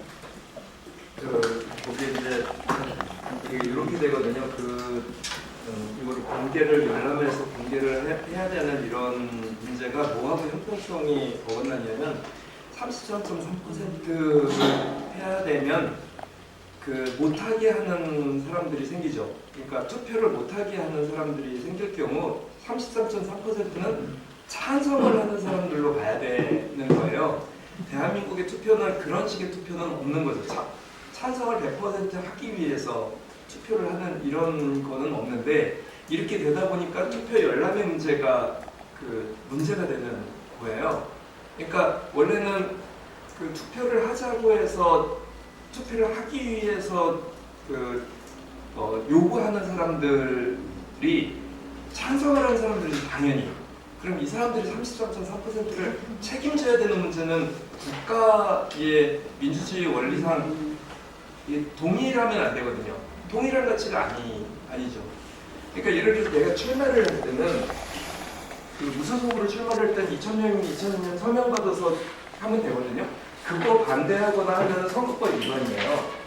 그러면 여기에 들어와 있었던 열람을 하거나 이렇게 참여를 하는 데에 반대를 하도록 한 것에 대해서는 엄격한 의미에서는 선거법 위반에 다 걸릴 소지가 있고 권력자를 특히나 소환을 하는 경우 그 권력을 자기가 가지고 있는 권력을 가지고 이 통장들이나 혹은 단체에서 돈을 주는 그런 단체들이 나서가지고 못하게 하는 것에 대해서는 엄정하게 이거는 투표 위행임을 그러니까 정확하게 범죄로 규정을 해야 되는 거예요. 그래야지 대한민국 그 선거상 이렇게 형평성이 맞는 이런 거라고 생각을 합니다. 그래서 열람의 문제도 그런 식으로 접근을 하는 게 이게 뭐 그렇게 따지면 이번 선관위는 대단히 우리가 원래 가지고 있었던 민주주의의 가치에 반하는 행위를 하게 된 거죠. 그래서 정명 교수님 그 항의 방문 가자고 하는 것에 대해서 마땅히 그래야 되는 문제가 아닐까 이렇게 생각을 했는데 이번 선관위의 판단은 대단히 잘못된 판단이다. 이번 그 개표 여건 33% 그것도 저는 이것도 문제가 왜 문제냐면 투표율이 무슨 선거 투표에서도 100%는 없잖아요. 그러면 말하자면 33.3% 투표 요건을 못해서 개표를 안 하고 결국은 다 부결시키는 거잖아요. 그러면 기권자도 다 반대로 간주해버리는 거예요. 결과적으로. 그러니까 이건 불공정한 거고 찬성 쪽한테는 더블로 페널티를 주는 거죠. 그러니까 이것도 저는 헌법 위반 소지가 있다고 봅니다. 근데 질문 겸 의견이라고 볼 수도 있겠는데요.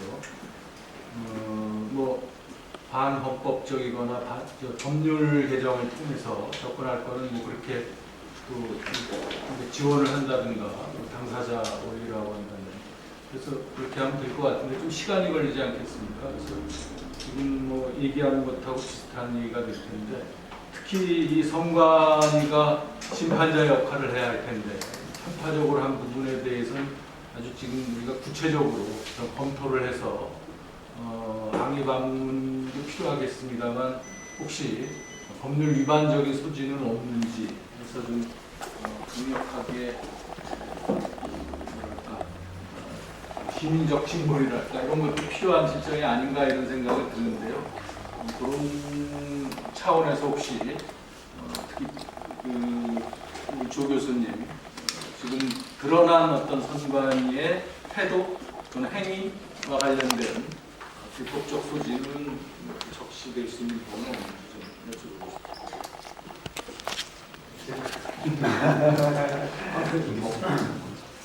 지금 현재로서는 정보공개 청구를 하는 게 제일 큰 문제인데 그건 정보공개 절차에 의해서 이게 행정소송을 하게 되는데 그게 이제 시작된 거 소송 일단 접수했고요. 이제 강행 같은 경우들은 일정 부분은 이제 뭐 법에 의해서 하는 것은 사실은 어떻게 법이 잘못된 경우는 그 법을 대상으로 한 헌법 소원을 제기하는 아니면 법을 개정하는 문제가 남는 거고 그리고 그 밖에 어떤 위법성이 있는 것들은 결국 입증의 문제가 될 것 같아요. 그런데 이제 그 주민 소환 운동을 벌리는 측과 또 뭐 당사자가 반대하는 측 사이에 여러 가지 행위에 대해서 우리가 뭐 국회의원 선거 이런 거 보면 굉장히 아주 치밀하게 하지 않습니까? 관여하지 않습니까? 공정성, 이른바 공정성을 위해서. 근데 지금 말씀을 들어보면 완전히 정상 정군수 측에 굉장히 편파적으로 보이는데 혹시 그와 관련돼서도 선관위의 직무유기 내지는 뭐 거의 고의적인 수준의 편파 행위가 있을 수도 있다는 생각이 들어서 혹시 그런 부분에 대해서 우리가 법률적으로 포착해서 좀 할 부분은 없나? 한마디로 처분이 있으면 처분에 대한 취소를 위한 행정소송을 제기하는 쪽이 하나 있고요. 말씀하신 대로 직무유기나 이런 건 형사 고소를 해야 되는 쪽이 있는데 결국 둘 다 입증하는 게 되게 현실 절차에서는 어렵습니다. 이게 어떻게든 까다롭게 규정해야 될 것은 자유롭게 내버려두고 까다롭지 않아야 될 것에 대해서는 까다롭게 규정을 만든 반대적인 정황인 것 같고요. 조금 저는 이제 관점을 달리해서 오늘이 이제 그 주민 소환제도 포함 주민 참여제 전반에 대한 그런 의견이라고 본다면 저도 이제 진천으로 이사를 가가지고 저희 동네에 그래도 뭐 한다고 해가지고 이제 반대 운동, 반대하는 게 참 힘들더라고요.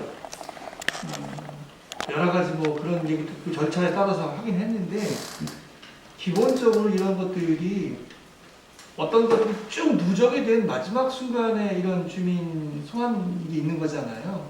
저는 그 전이 더 중요하다고 생각이 들어요. 그러면 사실 군수가나 대통령이나 누가 되고 난 이후에는 마땅한 그 규제하는 것이 뭐 언론이나 이제 뭐 의회 이런데 지금 사실 그런 기능들이 거의 지금 마비되어 있다고 본다면, 공청회를 했어요. 공청회에 가서 반대 의견을 얘기를 쫙 했어요. 그냥 참고사항이에요. 그냥 참고사항. 뭐 하나하나 한 거죠. 하나하나 한 거. 그리고 거쳤다 얘기하면 절차를 다. 절차를 거친 게 아니라 거기서 나온 이야기들을 반영해줘야 되고, 공무원들이 약속한 것들도 안 지켜. 그런데 그걸 하려면 제가 생활을 포기하고 우리 김성무 의원은 그걸 해야 되는데 경제활동은 그렇게 할 수 없고, 이러다 보니까 실제로 주민 참여라는 것은 기본적으로 자치단체장들이 정책을 결정하는 측면에 있어서 사실 예산에 이제 정책을 따라가는 거기 때문에 참여 예산보다 참여 정책이 더 중요할 수 있죠. 그저께 결정하는 예산에 따라가니까. 이 부분에 있어서 어떻게 그 민간이, 그것도 뭐 단체장이나 이 관련 단체 말고 그 부분이 어떻게 될지 모르겠지만, 일반적인 그런 순수한 시민들이 이 정책 결정까지 어떻게 참여할 수 있느냐, 이런 것들을 강제할 수 있는 조항들이 저에게는 필요한 것 같아요. 그래서 중요한 사항을 결정할 때는 도의 총재들 이런 걸 거치기 전에 뭐 어떤 그런 걸 거쳐서 반드시 반영하는 이런 디테일한 부분에 있어 주민 참여를 만들어가는 절차들이 굉장히 중요해서 그걸 장기 만들어야 된다고 생각이 들고요. 정책 결정을 해서 못 막았으면 정책 실행 과정에도 참여를 해야 돼요. 그래야 그 정부의 많은 정책들이 실행 과정에서 관리, 감식도 이루어져야 되는데, 그 부분에 대한 것도 사실 굉장히 명확하고, 그 다음 더 중요한 것은 마지막 이 정책이 과연 성과가 있었는가에 대한 평가들에 반드시 그것을 물어봐야 된다고 생각합니다. 저희 동네에 뭐 숲 클러스터를 만든다고 하는데, 이게 과연 효과가 있었는지 없었는지에 대해서 주민 참여를 통해서 이 성과들을 분석할 수 있는 게 만들어져서 이 결정, 정책, 즉 이 과정 전반에 걸쳐서 어떻게 주민 참여 제도를 좀 규정할 수 있는 그런 어떤 것들이 만들어질 수 있을까, 그 부분에 대해서 저희가 노력을 해야 될 생각이 들고, 결국 이런 것들이 다 안 됐을 때 이제 주민소환 같은 것들이 이제 필요하고 만들어진다고 본다면, 이런 부분에 대한 논의도 좀 치열하게 해서 미리 그런 것들을 하지 못하도록 만든 그런 어떤 정책 결정과 이런 것들에 대한 것들을 한번 좀 고민을 해봐야 되지 않을까 생각이 들어서, 그 부분에 대한 것들 좀 우리 참여연대라도 만들어서 조례 같은 것을 만들어 이런 것들을 좀 해야 될 필요성이 있다고 생각이 듭니다. 또 다른 발언이나 뭐 의견이나 질문 없으시면은 오랜 시간 방송에 마지막으로 짧게 1분만. 그러니까 중앙과 지역의 지방에 우리가 굉장히 어려움이 큰 차이가 있어서 난국화가 많이 그런 걸 느끼잖아요. 또 성주와 보은군, 그러니까 도시와 군, 또 보은군에서도 보은읍하고 또 면지역으로 하면 또 그런 양극화 현상이 있거든요. 그래서 이런 직접 민주주의 주민 참여 제도에 대해서 확대는 이런 양극화를 해소하기 위해서 굉장히 중요하다는 생각이 들어요. 이게 지역에 살다 보니까 저희는 뭐 중앙에 메이저 언론국도 없고, 그리고 다양한 뭐 국회 뭐 국정감사라든가 이런 것들을 감시 견제할 수 있는 다양한 게 있지만, 솔직히 지역으로 가면은 그게 더더욱 없다라는 생각이 들기 때문에 이런 제도 자체가 되게 중요하고요. 저희가 어제 마지막으로 이제 기자회견, 주민 소환 처리하는 기자회견을 할 때 정말 굉장히 비통했잖아요. 그래서 이제 현수막을 제작을 의뢰를 했는데 보훈에 수십 개 광고협체에서 아무도 안 해주는 거예요. 그래서 사장님, 이번에 이제 철이기 때문에 정상의 것을 비판하는 게 아니라 철이기 때문에 괜찮아요. 그리고 누가 했는지도 몰라요. 그런데도 무서워서 못 해주는 게 사실 지역의 현실이거든요. 그리고 이제 저희가 이게 정보공개가 만약에 인용될 경우, 받아들여질 경우에 이제 그 자영업 하시는 사장 부부가 밤에 가서 연습을 했대요. 이제 면 직원이 나를 이제 알게 될 텐데, 장사하시는 분인데. 그 면 직원이 와서 너 서명 왜 했냐? 그동안 너한테 우리가 여기서 밥도 먹기도 했는데 왜 해줬느냐? 따지면 뭐라고 할까? 그래서 고민을 하다가 나 정문수 2번이나 찍어줬는데 2번이나 찍어줬는데 고맙다는 해서 한 번도 안 했는데 좀 이거 뭔가 잘못돼서 투표 한번 해달라고 서명하는 게 뭐 이렇게 잘못이냐라고 남편한테 남편 없을 때 찾아오면은 그 면중한테 따져야 되니까 부인이 계속 연습을 했다라는 거예요. 그러면서 끝까지 잘 이게 성사가 돼서 민주주의가 살아있음을 보여줬으면 좋겠다라는 게 현실인데 제도적으로 그리고 그 지역과 중앙이 차별이 있듯이 도시와 시골의 차별 이런 것들이 잘 마련됐으면 좋겠습니다.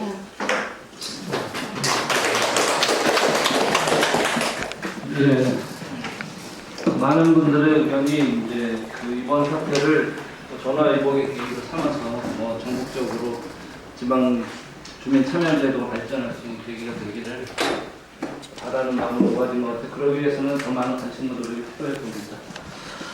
이것으로 충북참여자 70년대 정책연구센터에서 개최한 주민참여제도 이대로 좋은가 긴급자담회를 모두 마치겠습니다. 김기현 선생님 감사합니다.